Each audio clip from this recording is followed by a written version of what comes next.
Hey guys, I'm Luke Ramey, Curtis Looper. and welcome back to Be Good, People. I'm never gonna let that die. Yeah.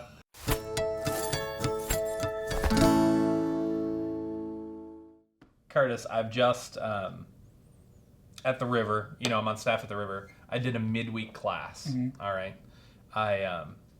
and Steve Chapman, he's one of the pastors there. Great guy, I love him to death. And I wouldn't actually die for him. Well, that's complicated. But You'll start over? Steve Chapman's a good dude. I don't need to start over. I'm fine. But no, Steve's a good dude, and he asked me if I would teach a class. Yeah. Which it's the first time I've ever been cool. asked to teach midweek, and I'm like, it's really because awesome. I have a background of teaching. Yeah. And so like it's cool I was, that he saw that. yeah, I was stoked that I got the opportunity. And he's like, what do you want to do? I want it to be like a Bible study. That's what he said specifically. And I said, no problem. Let me teach Colossians.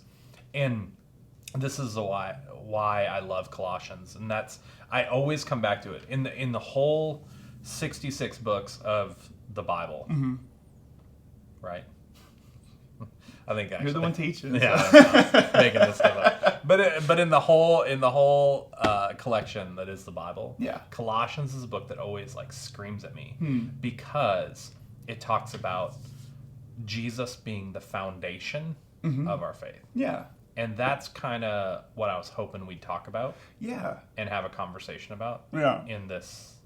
There's a pretty heavy. We were talking about those two YouTubers who were, I don't know what was the phrase, deconstructing. Yeah. Oh yeah. And he's ended up on the side of, I don't think he believes anymore. He's like an agnostic. Yeah. I kind of went through that same process, but I have my story is a lot different than his. I think we both came from similar backgrounds and went on similar journeys. But for me, and this is getting a little bit real, I always was a skeptic. I don't know what that is in me or how my brain is. I just have never been one to respect institutions just because they're old or because I was born into them. That's a great So I, and I got a lot of flack from when I was 5 or 6, even till now. It's continual from those institutions. Yeah, exactly. So and it's not as an antagonistic. I'm not trying to press buttons just to press buttons. I'm trying to understand this as deeply as I can,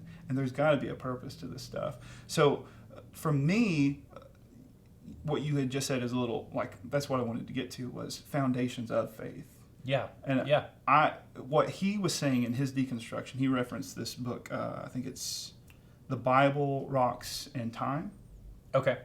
And so he was talking about this guy named Davis. Davis Young and Ralph Steerley are Okay. the two. I think there's another author. But I read an article. Of course, I didn't read the book because it's 600 pages long and $60. It's an academic book. But they did write a really, I think it was That's a fun note. $60 is too much for you.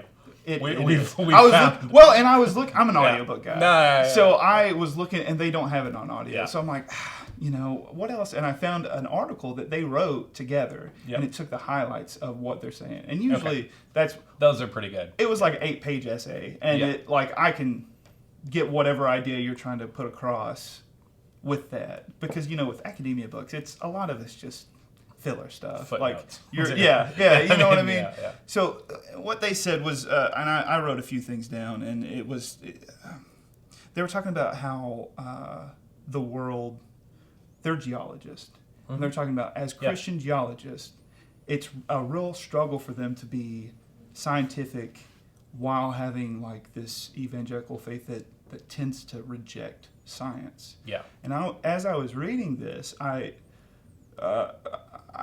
mind was going back to a history lesson I learned in college, and I just kind of connected to the professor there wasn't a woman of faith or anything, but she was talking about how Galileo, the guy who I guess he discovered, he didn't invent the sun being the center of our solar system, but he discovered that fact. Yeah, that's right. Yep. And so he was put on trial by the church, and it's called the Galileo affair. And he was a Christian. He was a very Christian man. Yeah, he was. Yeah. His research was paid for by the church. Yeah.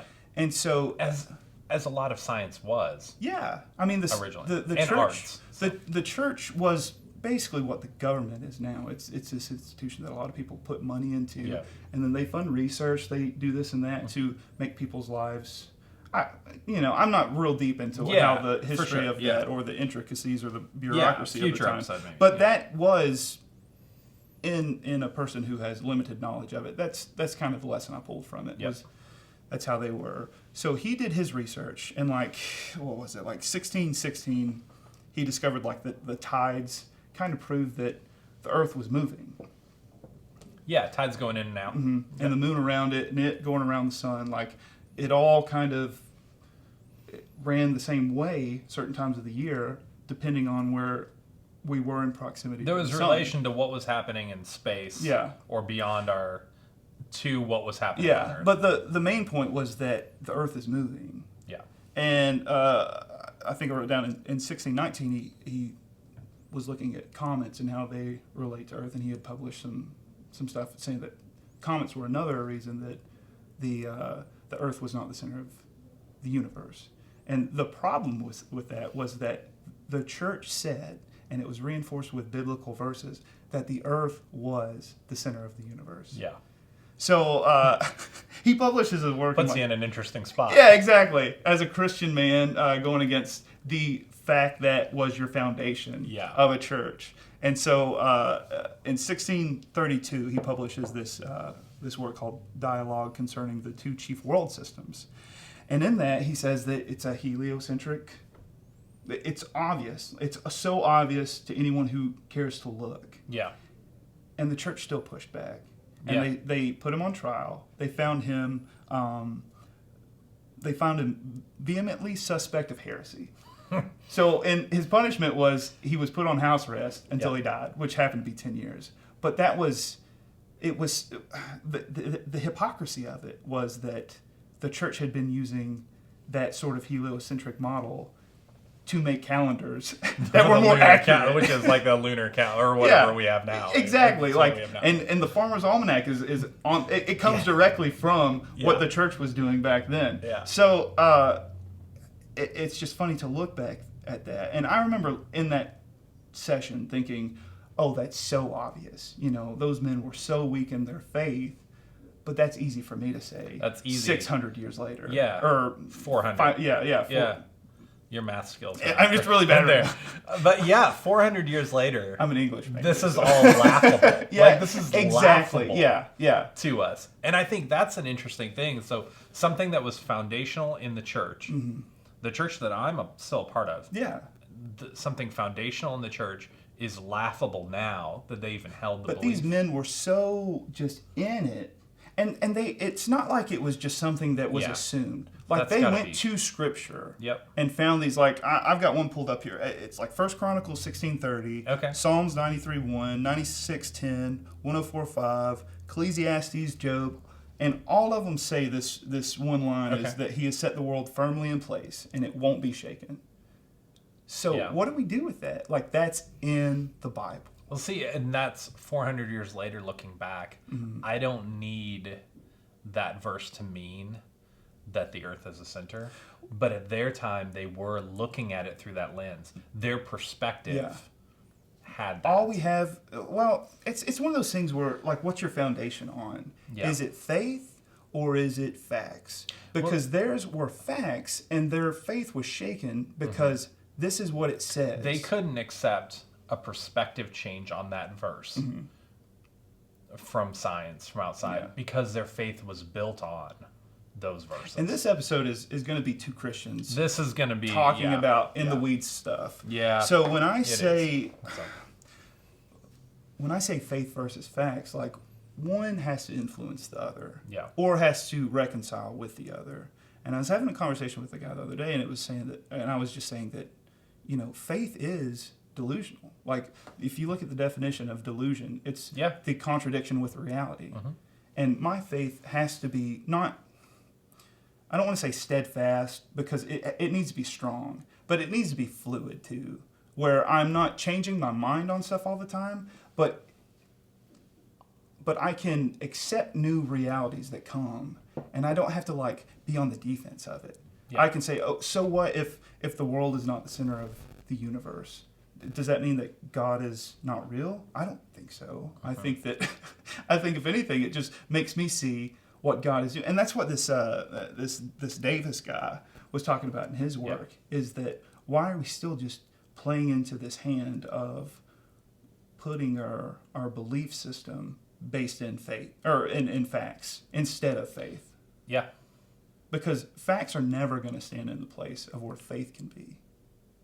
Yeah. Or what faith can do. I'm with you on that one. Because facts can change. Facts can change, and that's especially through scientific research. Yeah. I mean, we are growing in knowledge.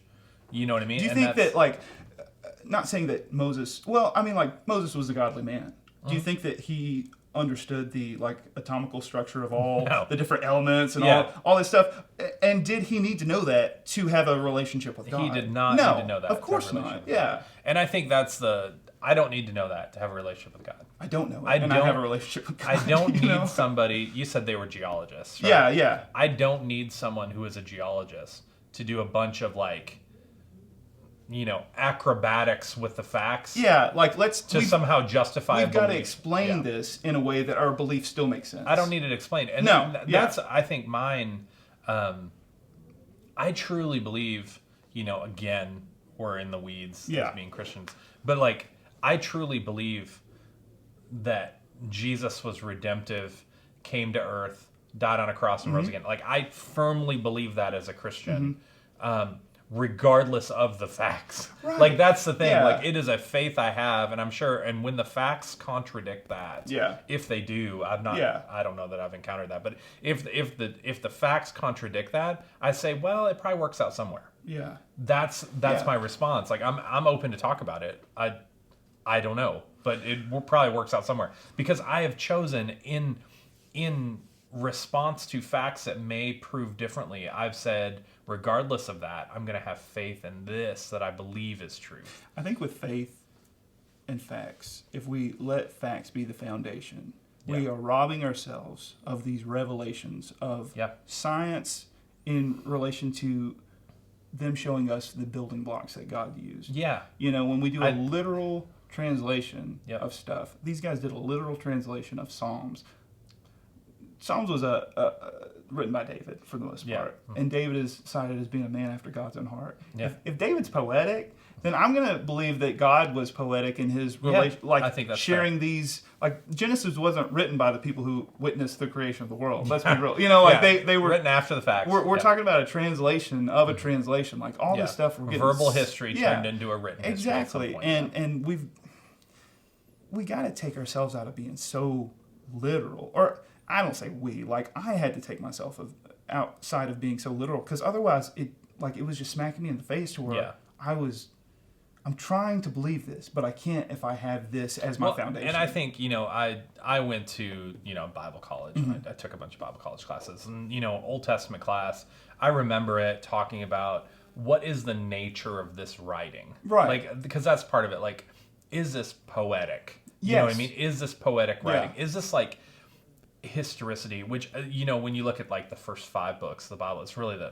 looking at the history of the Jewish people. Right. Like, it's very narrow in its focus of history too. Yeah. Like, it is historical look, but it's very narrow to a certain nation and a certain time and a verbal that's turned into a written history. So this has been verbal for much more years than what it is written. Right. And so they've finally written it down. That's the idea of those. And so I think that's important. When you look at Scripture, you can't look at it all through the same lens.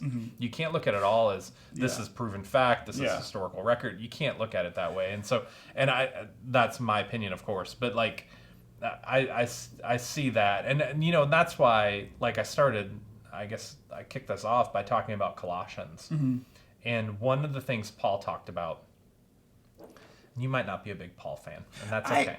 I am and not. I am and I'm not. In some Paul sense. really is like that. Like, for me, okay, I'm not speaking for you. No, I'm speaking for me.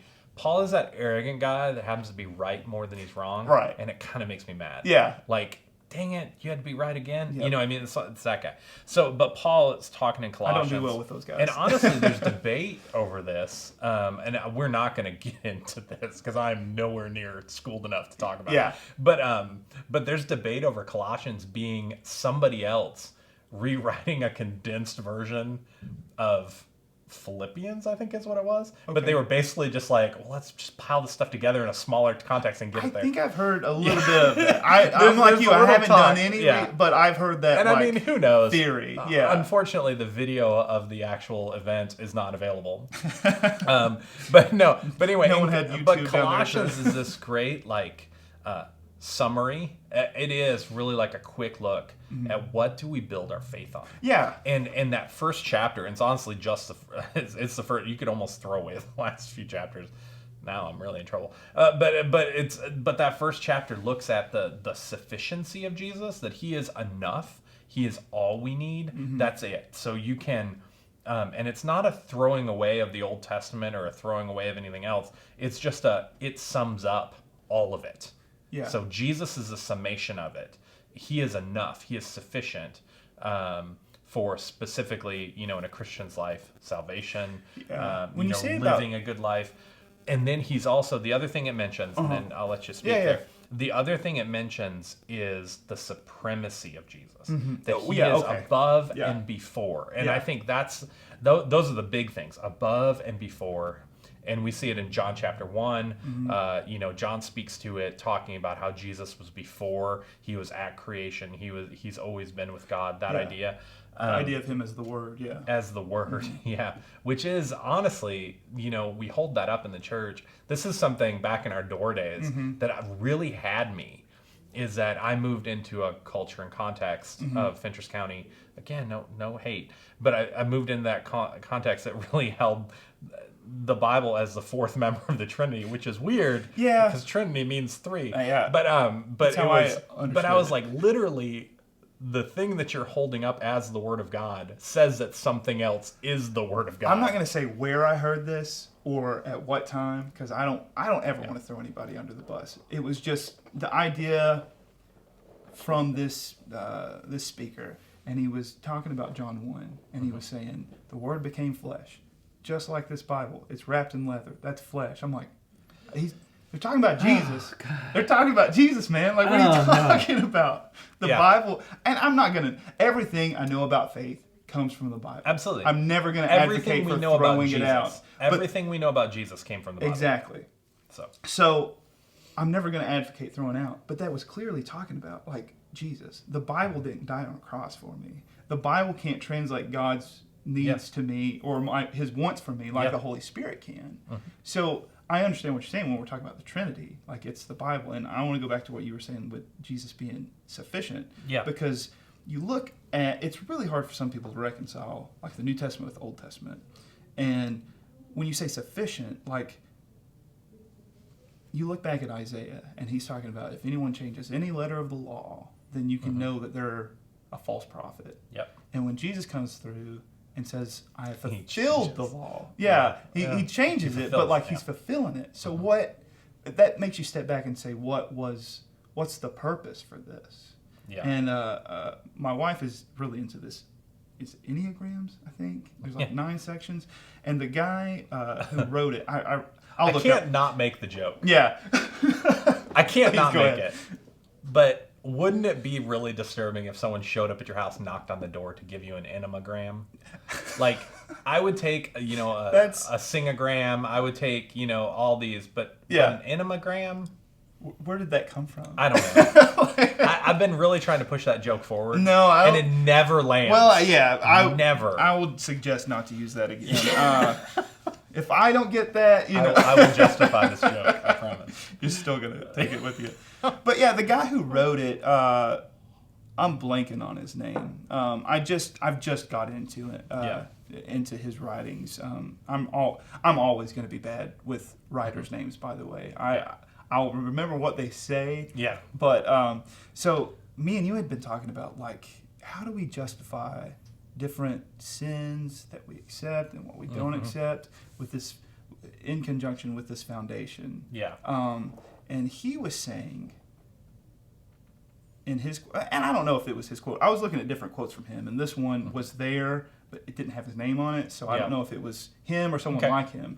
But it said that anytime that God forgives you, it's him saying that he wants a relationship. He values his relationship with you more than he does his own law. And I think that was what Jesus meant when he said that I'm here to fulfill the law. Yeah, and you've mentioned that one to me before. Like, what is the purpose of the law? It's to restore it's a bridge, and he realized, oh, this bridge isn't working. So this is the Word coming to become flesh and make that bridge easier for us. Because the ultimate goal is to restore a relationship. And really, what did he come with? I mean, what did he restored, but then reinstituted? Love God. He's got his 2 laws. Love your neighbor. And let's get out of the weeds. And this is it. And you go back to like when he's healing people and he's saying, "Go and sin no more." Yeah. It's not that you're going to be perfect for the rest of your life. I believe, and I don't have, this is just me in my walk with God. I believe when he said that, he's meaning, again, this is my interpretation. Yeah, I'm with you. Yeah. I know that you're going to be imperfect. I'm not calling you to be perfect. But at the heart of sin is to do harm and not have other people's best interest at heart. Yep. I'm not loving you Selfish, when I'm prideful. sinning. Yeah, it's selfish, it's prideful, it's all those things. Yep. Don't be that person anymore. Go do the best you can with the gift that you've been given of salvation and restoration. People who have been in a position where they need help and they've been helped are more likely to help others or to see the need for helping others. To understand that. If I grew up having every need that I have fulfilled, then when I see people who are needing help, I'm just gonna, well, you gotta earn it, man. Like, no one helped me. Pull yourself up by your bootstraps. Yeah, you were born on third base and thought you hit a triple. You know what I mean? Like, those guys are less likely. And again, my heart goes out to those people. I want them to see this, but like, you've gotta. When Jesus is talking about this stuff, it's in humility. It's these people that needed help that he helped that are the most brightest lights that he can bring. Like they are the brightest beacon of his love and restoration. Yeah. Well, and I think Jesus came with. I think you said the word easier. Did you say easier? Mm-hmm. And at first when you said that, I think I pushed back and I said. Better or something like that, but I think easier is maybe the right word. Right. I mean, it is. I'm actually, it is better, but I think easier is the right word because we're talking about 600 plus laws versus 2. Yeah, 2. This is what it all hangs on. And that's we're going to fight over all these details, but let's get back to the heart. Let's get back to the heart. If you love God, you're going to honor him, and that's going to translate to loving his creation, which are his people. His people, and this is what I see. So. If you look, I actually wrote this down because we were kind of kicking ideas back and forth in text, and I looked up a passage. It's Luke 18:16 through 17, and it talks about the famous the disciples are trying to keep kids away because they're like run into him. Yeah, he's like, no, let the kids come to me. I mean, whatever. But then he says, you have to have a faith like a child. To really enter the kingdom. To understand the truth of the kingdom, you have to have faith like a child. And I love that passage because it's saying the truth of the kingdom, the salvation you seek is simple enough for a small child to understand. Until you have small children. I have a 6-year-old daughter right now. Yeah. And like understanding what she can understand, you know what I mean? Like knowing what she can understand, it's actually quite beautiful. Like how quickly she can trust, and how quickly she can, respond emotionally. The relationship between you and her. Yeah. Is it? Do you think he's talking about like a child per se, like just a child in general, or the child of a father or a mother? Yeah. Well, I think it's that kind of trust. Yeah, I think it's that. Like kind if he of trust. tells me to get off this couch and stop jumping, I should do it because I think that he's got my best interest. Because he's got your best interest. And that's what that faith is. And it's funny, immediately after that passage. And this is the thing that sparked, as we've been talking about this, this is the thing that sparked. Immediately after that, you have the parable of the rich young ruler, which he gets a bad rap. And honestly, I've spoke on That's this close. a lot. so close. But I've spoke on this a lot, and I've actually enjoyed speaking on it. And I always say that at the end of the story, he leaves sad. That's the end of the story. But we don't actually know what happened. Was he sad because he knew what he had to do and he went and did it? Bam. Or And that's you've heard me speak on it. But I truly believe, like, everybody is like, yeah, that's horrible. You know, he ended up burning for eternity in hell.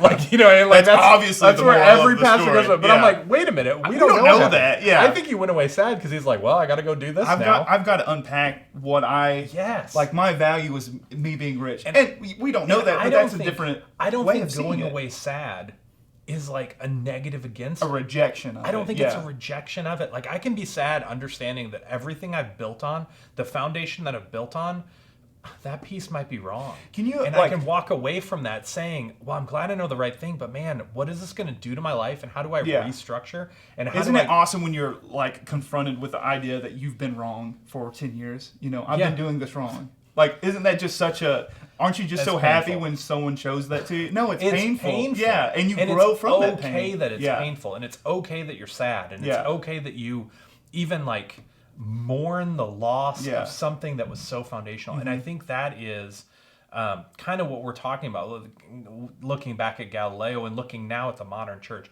What are the things that we are so foundational on that we shouldn't be? So we're assuming that... about the rich guy, and we're assuming a lot, and this is one thing that again, I'm terrible with names, Davis, he says that there is this theory in evolution science that is aggressively secular, and it's that there's these mechanisms in place in our DNA that makes us selfish, that makes us want to do better just to get ahead, and that's in direct opposition of Christianity, and it should be. Any Christian should push back against that ideology. Absolutely. But we don't have to throw out the baby with the bathwater. Like, that's his words. Like, we don't have to throw out the obvious, this is obvious to everyone else who's not fighting against it, who isn't ready for a fight whenever this comes out. Because for us, we've tied our idea of loving God and loving your neighbors, and we believe that that is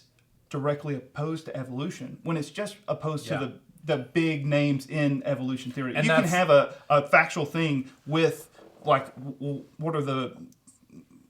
what's the theology behind it? Well, this means that God's dead or he never existed. No, this is a building block that God used that we didn't understand until now. Yeah, and that's, so specifically what he was writing about was evolution. That's like... Well, it's the two are tied, like, because he's talking about, not evolution, he's talking about, like, the world being 400 and age of the earth. 60 million, geologists. Okay, but it's the time, and is God not real because the world is that old? Yeah. No. So if the world is 400 billion, a trillion years old, billion, exactly. If it is that old, does that mean that the Bible is wrong? Or does it mean that God is bigger than my understanding? Like that's. And we can't, as Christians, tie ourselves to age of earth is foundational for our faith. Because if you do, you're not basing yourself on faith anymore. You're basing it on fact. Exactly. And you're saying that this is a fact that cannot be moved. Yeah. And that's if it does move, nothing else makes sense. And that's I'll tell you what, true. my 6-year-old daughter doesn't know how old the earth is. Exactly. She doesn't know how old the earth is. She doesn't care how old the earth is. It's not important to her. The faith of my daughter, who's accepted Jesus. This is actually, you know what? I don't care to get into this. The faith of my daughter who accepted Jesus is based on me, her dad. Yeah, exactly. She's 6 years old. She prayed to receive Christ almost a year ago now. Wow. And so she has decided to follow Jesus, but really she's not following Jesus.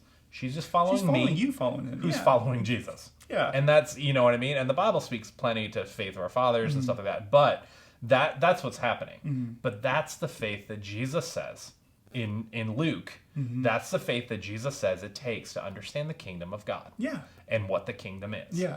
And so I don't want to discount that. And so if you are basing your faith on a fact that is deeper than that, more intellectual than that, on the interpretation of one verse or a chapter, or I get it. We already said this is where we started our not understanding of faith, because I feel like that is drawn even outside of any church service or anything like that. But what we know of the accounts of Jesus, the Gospels, it's in this book. It's in the Bible. you know? Yeah. But if that Bible didn't exist, would God still exist?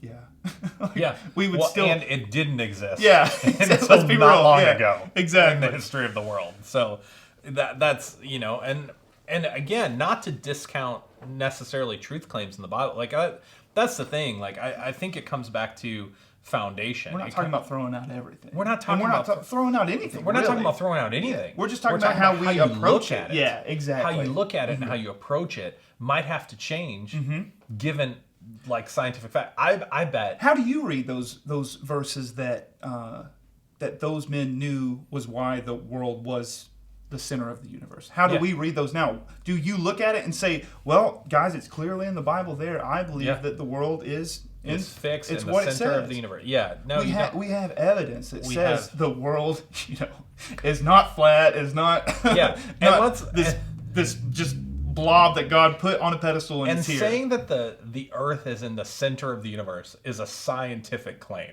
Yeah, exactly. Why don't we stop in our faith making scientific claims? Oh, yeah. Like, let's let science make scientific claims. Like, and I'm not saying that we need to build barriers between science and faith.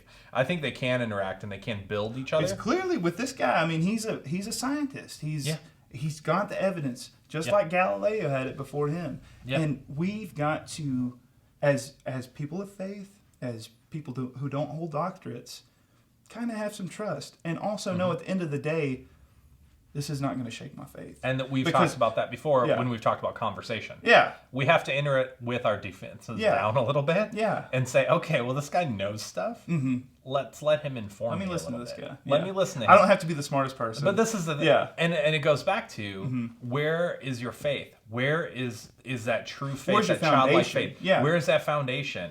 Is it just Jesus? Like Paul suggested at the beginning of Colossians. Yeah. Okay. Is it just Jesus or is it Jesus plus? Which is what he talks about all through Colossians, is talking about there's a bunch of people coming into your midst that are teaching Jesus plus something else. That's wrong. So I'd ask you, why do you think that is so popular? Why do you think it's so easy? Do you think it's popular because it's easy? Like it's easier for me to look and explain something away that's in the Bible, or not explain something a way that's in the Bible, like a verse or a fact that people are claiming, but I can explain the situation away by a verse that I have, rather than struggling with it through prayer, through whatever, and coming to my own conclusion. That is reinforced with the Spirit and Scripture and all that stuff. Well, and I think it comes back to faith. You said at the beginning, the idea of delusion. Yeah, like it is. We don't have. And I think we have to admit it. We don't have the facts to justify that a God became a man, died on a cross, and then raised himself from the dead. We have story of it. We have accounts of it. We have that. We don't have the scientific proof of it. And I think for us to admit that, this is opposite of what we've been presented. Yeah. Most people aren't gods that become men. We don't have a whole lot besides Thor in the first Thor movie. Yeah. Because he was a god that then became man technically. But besides that, we don't have a whole lot of accounts of God becoming men. So when you look at that, it's hard. Well, it's hard because you don't want to check your brain. I think that's Christians. I think we've been told that we're dumb, and we've been told that we're less intellectual. Well, so we put the defense up. We put our defense up because we're like, we're not checking our brain. Yeah. It's okay. It's okay to let down your defense and say, hey, I don't know. Well, and to say I don't know, and then someone who has the evidence and say this is how it is, instead of being like, well, that doesn't make sense to me and the way that I saw the world, and so clearly it's wrong. Instead of being like, wow, that's amazing. The world is that much bigger. That in my head, that means God is that much bigger than how I understood him. Why don't we pause and say the response to all of these scientific claims that fly in the face of maybe what we've understood growing up? What if we stop and say, my God is so big, he used 1 trillion years to get here? Yeah. That's incredible. Exactly. And I don't know who said this, if it's like a famous quote or if it's someone, but I didn't come up with it, but I use it a lot. It's trying to explain all these things that God has used to get us here is like trying to explain the interstate system to a hill of ants on the side of the road. It's like they are never going to get it, and they might evolve to a point where they kind of maybe understand it. But right now they do not. They can't understand no chance. But they feel the ground shake when there's cars that go by. We know that there's something there greater than us. Yeah. We just do not have the capacity. Moses didn't have the capacity for molecular theory back then. We kind of do now, and we understand it a lot better. But we can bridge that scientific knowledge gap with the faith that is everlasting from him to us, that there's a creator, there's a real calling to us to be better, to have that relationship restored. Yes. And our only obligation is not to explain how everything is set up, and that's where our faith is based on our understanding of that, but rather the understanding that we love God and we love others, and we do everything that we can to show that. So we agree that the foundation of the Christian faith it should be faith. Jesus, and is what he's showed us and modeled us. Well, like your faith, like your daughter models her faith after you. Yeah. Jesus came to model it for us. Like we talked in that last one, like he modeled the way of laying down your weapons and paying the price for people who racked up a debt, ultimately he's paid our debt. We deserve that. Yeah. And we don't have to pay it anymore. Like that's what the law being fulfilled is I covered your tab, man. I covered your meal. and that's the foundation that we can build on. Yeah. And that's like, and I think, I think I've used this illustration when I've talked to you before about this. This idea of foundation. Like the foundation of our faith is the most important part. I think so. And maybe just like a house. When you just build like a house. I think about the roof no. But just like a house. But like you can change, like that's the thing you leave the same. Yeah. Like you put in that bay window in the 80s because that was cool. Mm-hmm. All right. And you painted the walls mauve because at that time everybody thought that the world was fixed in one place. Yeah. And so we painted the walls mauve. Yeah. But now later when we realized mauve isn't that great of a color. You know what I mean? Shag carpet isn't cool. Shag carpet isn't cool. All right, it's really hard to vacuum. Yeah, it's not a good situation. Now we can remodel and say, hey, because of what we know now, we can reform everything that's up here because we're on the second and the third and the fourth floor of this house. Yeah, and we're just changing out the windows. We're not changing the foundation, and that foundation of Jesus. And like how often, like you're in a house, you live in a house. How often are you spending time in the foundation? Like, you don't even think about it. No. It's just, it is what it is. It's what holds you up. Yeah. You never, like, I got to go check the crawl space or the basement, or, you know what I mean? Like, no, sure it's there. We trust it. It's completely what we're built on. Yep.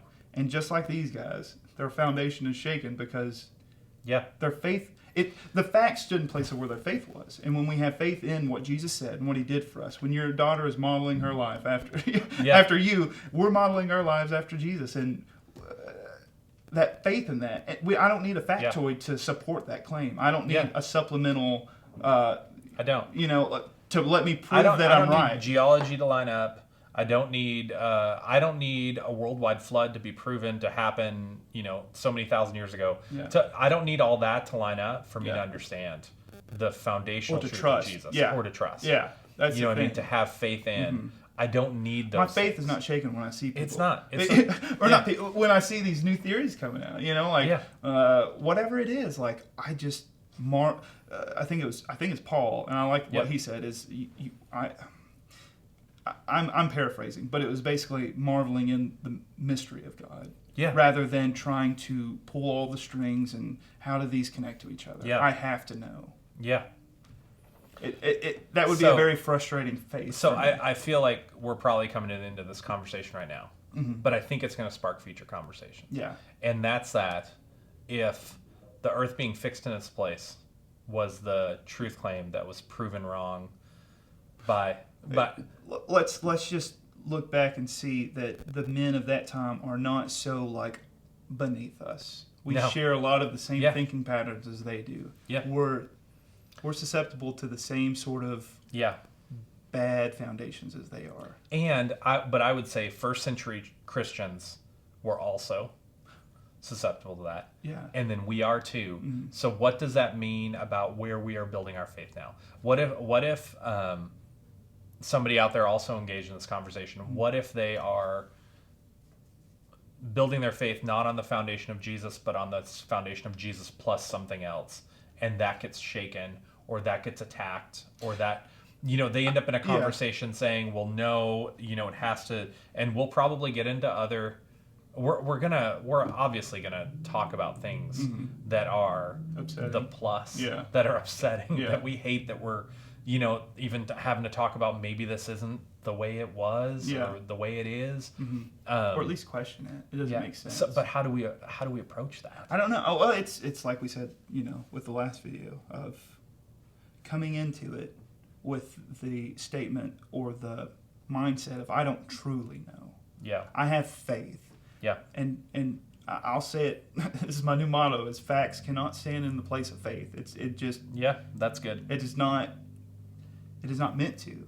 Yep. I don't think so. When I read scripture, and I was about to say, just that was tweetable, but in this day and age, everything's tweetable. Everything's tweetable. You can tweet anything. I don't. Yeah. But no, you're right. I mean, facts do not stand. What did you say? Facts do not stand in the place. Yeah, facts can't stand in the place. Can't of faith. stand in the place of faith. Yeah, facts can't stand in the place of faith. I like that. Yeah. I've got like 4 other paths I could go down with this conversation, but we might. I think this will wrap it up. We'll talk more about it though. Yeah. Like I think about like faith versus works, or how do those two come together? Are they two sides of the same coin, or do they stand? Like we'll be talking about. And I think we'll definitely be talking about it, especially as we're like. And not everything's going to be... We are be good, people. Yeah. And so we are going to definitely talk about works. Yeah, we're not right? We're not a be good, Christians. We're not a be good, we're people. We're all people. And so this conversation is between 2 men who are Christians, and we're getting into the weeds, but not all these conversations would be like this. No, I don't think so. And I would say, especially when we start talking about those works, I think they're, what I mean, when we start talking about how do we work this. So you're a Christian with the foundation of Jesus. We're going to talk in future conversations. Then what's next? How do you work that out? And I think Paul gave us, if you read Colossians, if you get past that section where he talks about the foundation of Jesus, he gives some ideas. Hey, in our culture and in our context, this is how you do it. Right. And so we can start having that conversation now, sharing with each other. What do you think? Like, how do we do this now? Or what are ways now that we can live out? Right. And we're coming at this faith? Like we're not Paul, but Paul was able to do that, and he wasn't Jesus. Yeah. So there is a standing on the shoulders of the guys who came before you. And that was the purpose of all this, is to not teach, but to have the conversations and to have that. We're the things that made sense in these countries and these sections of the Roman Empire for that time. They don't translate well now, and we've got to adapt. And sometimes they do. Sometimes they don't. Absolutely. I'm not gonna, like I said, we're not throwing anything out. But we've got to adapt. We've got to learn and evolve our practices. Apply to where we are now. Apply is the most critical part. Yeah. Well, cool. Why don't we wrap this one? Yep. Thank you guys for tuning in with us, listening to our conversation. Obviously, you can check us out anywhere podcasts are. Yeah, now. Right? So hopefully you're listening on iTunes or Spotify or Google Play or somewhere like that. But the best place to plug in and start interacting with us is probably on YouTube. We can conversate. Yeah, conversate. I mean, I don't think that's an actual... I don't think so. Is that a real word? I use it all the time. I don't think so. We can conversate. It might be, but to have conversation. Come on. I don't think so. If it's not one, it should be. You're going to be like the Shakespeare of... I'm going to apply to Webster's to have it included. You know what I mean? Man, I've heard worse words, so... But no, if you want to conversate with us on YouTube, that's a great place to do it. Anywhere we share this, obviously hit us up. You can direct message us. Like, comment, subscribe. Hit the bell if you want a notification every single time that we post something. They say, I think there's a rule, like, you don't read the comment section on YouTube or like any work that you do. Yeah, you shouldn't. And we do. Yeah. And for better or worse. Like, jump into it, but just know that like there's people on the other side of that, Yeah. and that's what we're trying to model. Yeah, here there are is- people on their side of that conversation. Don't attack those people. No, respect where they're coming They're not from. dumb. Yeah, exactly. They might not be informed with your perception. Yeah. But they're not dumb. Yeah, exactly. And so be respectful in those comments, and let's have a conversation. Let's continue it. Let's learn how to talk about stuff that has been hard to talk about. Yeah, I love it. Thanks for tuning in. Thanks.